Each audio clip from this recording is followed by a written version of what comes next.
Hello there, Bitizens, and welcome once again to Chronicle. My name is Francesca, and today for you guys I have a Goldzan deck. So this is a gold gain Ozan deck, which aims to kill you before the final fight. So this deck is all about gaining gold and literally then just killing your opponent. You can deal, you know, up to like 100 and something damage in one hit if you play this right, which is overkill, to be honest. You don't need that much gold. It's literally overkilling your opponent.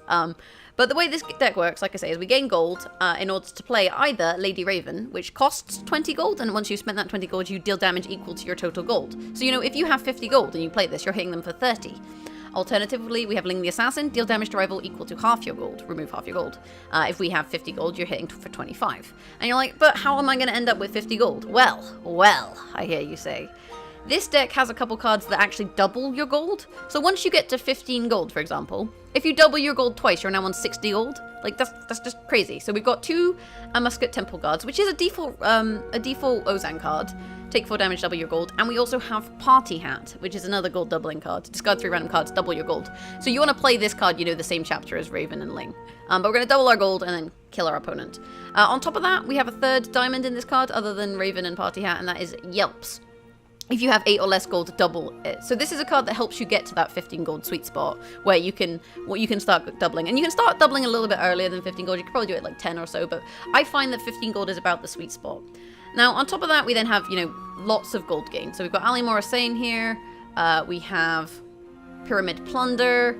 We have Gnome Guard. We have Calfoy Emissary gives a little bit of gold, as well as, you know, being some grief. We have Numb for some gold gain. We have White Wolf for some gold gain and for some card draw. There's a good amount of gold gain in here that will get you set up. And then on top of that, we have, you know, card draw. So we have Donation. We have, like I said, White Wolf we saw previously. These are basically going to guarantee you drawing your gold damage cards, for example. And then on top of this, we have AP gain, so base attack gain. We have 2 KGP agents, and we have Kaisage Tournament, because you really want to be on about 3 AP, because you're going to need to be able to kill this Templeguard, for example. Now, if you're on 2 AP, this Templeguard will hit you twice for, you know, what, 16 damage, and then you'll take 4 damage as well. Like, that's not good. Alternatively, you know, we have Numb, and we have Sergeant Slimetoes in here, which gives you reach in order to kill the Templeguard. And last but not least, if whilst all of this is going on, your opponent happens to be damaging you, you know, you can always spend a little bit of gold on that full Tetsu, or play that Dagonoth Fledgling, or if you have, you know, quite a lot of gold stacked already, you can play Amascut Mystic, gain health equal to your gold. So this is kind of the gist of the deck, is gain gold, survive, and then kill your opponent before the final fight. Now I'm going to be playing this one in casual, simply because I've just gotten into Diamond. You see here I'm now Diamond rank 17, which means I'm the 17th best player in the world based on Elo. So I just got into Diamond, and I do not think that Goldzan is a viable deck to be playing really in Diamond. Mine's called Scrooge McZan.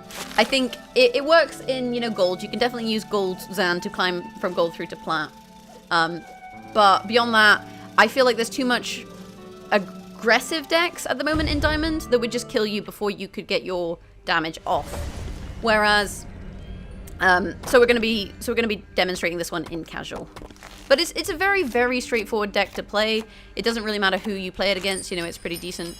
And with the mulligan, typically what I'm going to do here is, like, I want to find some card draw, a little bit of gold gain, and I mean, you can look for stuff like Ling the Assassin and that, but you don't really need it. Maybe a little AP gain is always nice.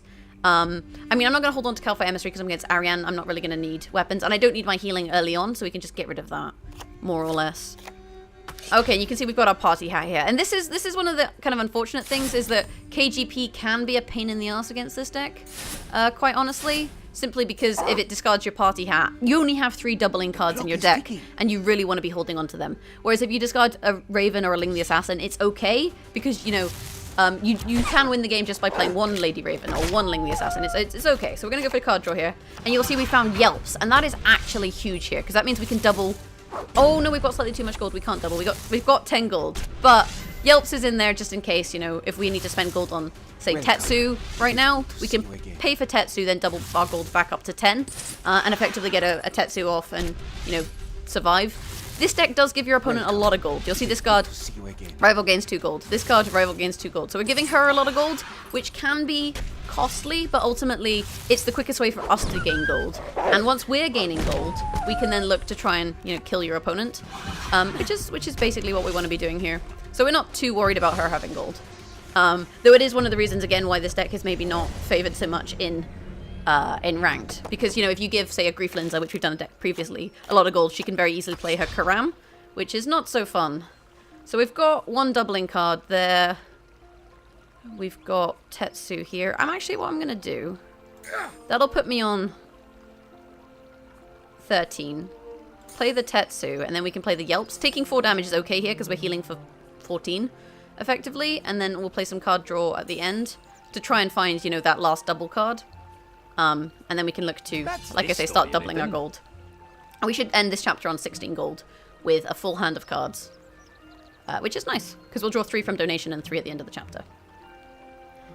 And this also means that if she does start hitting us, which she may do, we have a little bit of armor, we have, you know, full health. We're in a somewhat healthy position that it shouldn't be the end of the world. Because I think this Ariane, what she's going to be doing is drawing cards and trying to kill us. Sedrador is nasty, quite frankly. It means we're going to take 12 from Yelps, which we don't really want to be doing, but it's not the end of the world. Like, we have the health that we can afford to take this damage, and it should still be okay.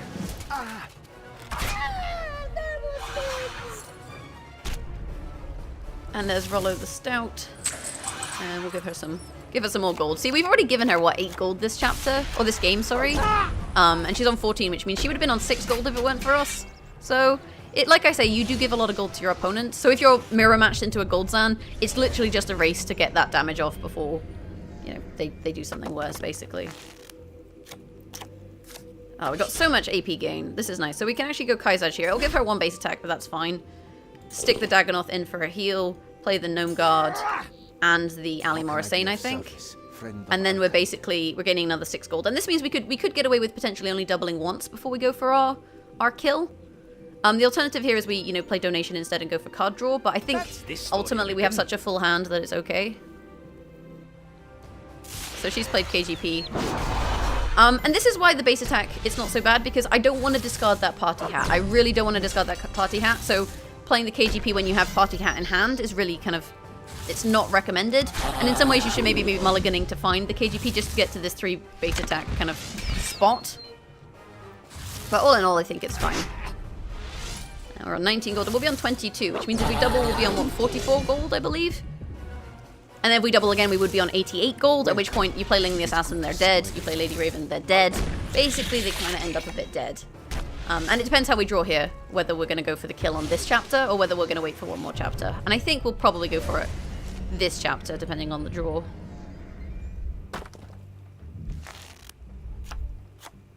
There we go. Okay, we're going for it here. So what we're going to do here is we're going to Slime Toes into the Templeguard. This means we'll only take 4 damage from it.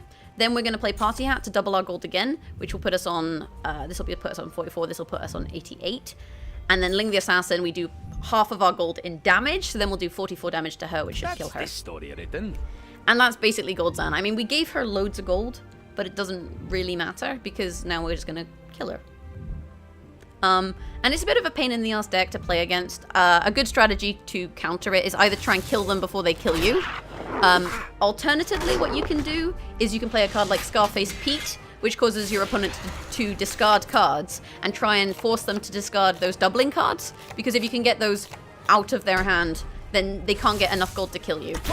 And you can see it doesn't matter that she's got her spellbook out. It doesn't matter that she's got Yelps out. It doesn't matter that we gave her loads of gold and 5 attack. Because ultimately we're succeeding in getting our gold out, and then it's all good.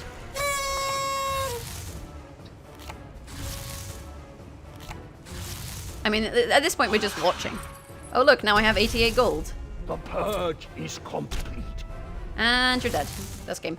I would never turn down a chance. So it's a strategy that a lot of people dislike because it's kind of bullshit. Like being hit for 44 like there is just kind of bullshit. There's not heaps you can do. And what you ultimately have to do is try and kill them before they can kill you. You saw that I, played Tetsu in there to heal up, for example, just in case she started hitting me. And this deck is definitely one that's harder to play against aggressive decks, and it's also harder to play against decks that put you on like 1 base attack, for example. So decks that have a negative effect on your base attack. It's a hard deck to play against those, simply because, that Templeguard is quite tricky to kill, and taking a lot of damage isn't so fun. But all in all, this is actually a fairly nice starting hand. We have AP gain, we have card draw, that's ultimately what we want here.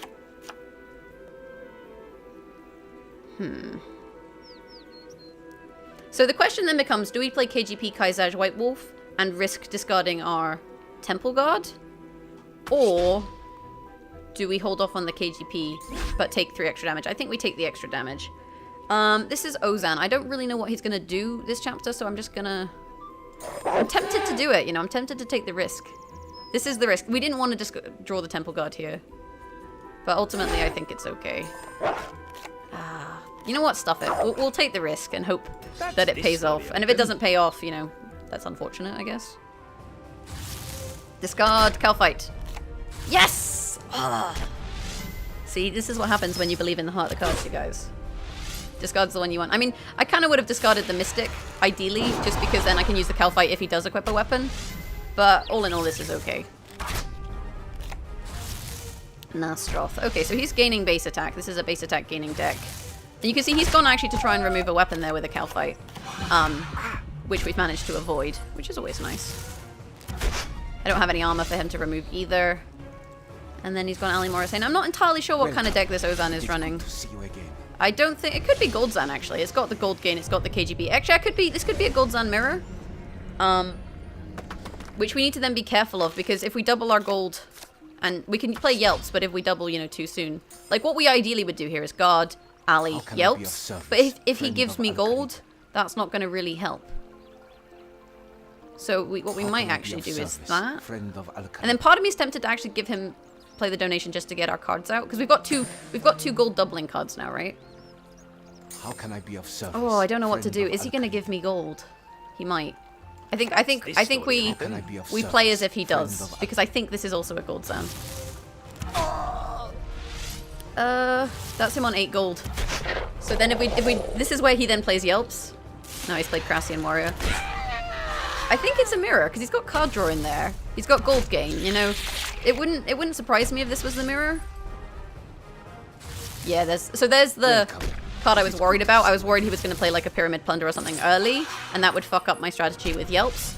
But ultimately here, he's given me 15 gold, so now we can actually start doubling gold, and this is where we're going to look to kill. And this is what I mean by, oh, yeah, we haven't got the damage yet. We need to draw it in these next 3 cards. We need a Ling or a Raven, really, because this is where the race is now on. It's whoever can kind of draw their gold doubles and draw their damage first is going to win. Oh, it's terrible. We didn't get it. We didn't get it. This is really bad for us. Okay. What we will do... Is he going to go for a weapon? We'll put this here in case he tries to weapon up for his Temple Guardian, basically. And we'll just kind of keep gaining gold and hope that we draw the damage in the next hand. Hopefully he doesn't have his damage or his double cards either, in which case we'll be fine. But if he does draw them, you know, it's just kind of a race against time in terms of who hits who first, really. And he's gone for the double. So, are we okay? If he's going for the double now, that means that he must be going Ling or Raven. He's only going to hit me for 20. That's not enough. Oh, he's just taken the discard. I would not play Party Hat. I would not play Party Hat that early because I think it's incredibly risky to do. Like, because the thing is, if you play Party Hat that early, what happens is if you discard your damage cards, then you're kind of fucked. He's on 83 gold, though. And 26 health. Oh, this is really bad. So basically, if we win, if we draw Lady Raven, effectively, is what's going to happen here. If we draw Lady Raven, and he has a Ling the Assassin or whatever. If he has a Ling the Assassin or Lady Raven, and we can't kill him first slot, then we lose. Oh, this is tense, you guys. That's like this game. So we're going first. Join an army. We have 50 gold, so we're going to hit him for 30 here. And we're just lucky that we got our damage off before he could get his damage off. And if he has a Ling or a Lady Raven here, you know, it would have been his game. But because we were going first, we managed to get that damage in. And some people say that going first is OP. I don't think that going first is OP necessarily, but obviously in this situation, it did give us the edge to chop him up into little bits. And what you'll notice there is we actually only doubled our gold once. We only went from 25 gold to 50 gold, but it was enough to then hit 30 with the Lady Raven. If we'd drawn a Ling, he actually would have won by 1 health, which would have been pretty frustrating. But that's Goldzan. more or less. You can kind of see how it plays. You just give them gold. You gain gold, you hit them, you win.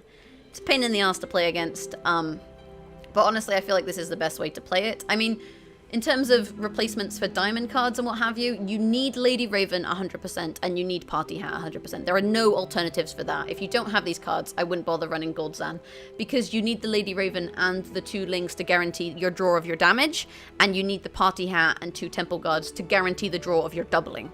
Like, this is kind of core mechanics in the game. Yelps, you know, you can get rid of. You can replace him with, you know, maybe some more gold gain, maybe some more health, maybe, you know, some more reach to try and kill these Mystics and Temple Guards. That's fine. You can kind of replace Yelps. Similarly, you know, Kaizaj you could potentially replace with something like a Stamina Potion, just to have that extra base attack gain if you need it. Because, like I say, I like having 3 base attack gain cards in here, simply because it helps if you're against a grief deck that you could get away with it. Alternatively, actually, you could take Kaizaj out and put in another Num, just because that's going to give you a little bit more reach into these stronger monsters that you may want to be killing. But definitely you need Party Hat, and definitely you need Lady Raven. But yeah, that's it for Goldzan. That is Scrooge McZan, and that is a deck that you definitely can play. But I've been Francesca from the Kilobits, and if you've enjoyed this video or found it in any way informative, you know, hit that thumbs up button. Beyond that, you know, you can let me know in the comments below what you want me to do next week. Do you want more Dungeoneering? Do you want Linza? Do you want Raptor? I do need to do more Raptor. What do you want? Let me know in the comments below. That's about it. Beyond that, you know, if you want to find us on social media, we've got a Facebook, facebook.com/thekilobits, where you can like us. If you want to follow us, we have a Twitter @thekilobits. And if you want to find me live streaming my Chronicle endeavors, including Dungeoneering and Ranked, I live streamed, for example, my climb to Diamond today on the channel. I have a twitch.tv/Jaggeris. I've been Francesca, this has been the Kilobits, and I will hopefully catch you guys in the next video. Thanks for watching. Bye!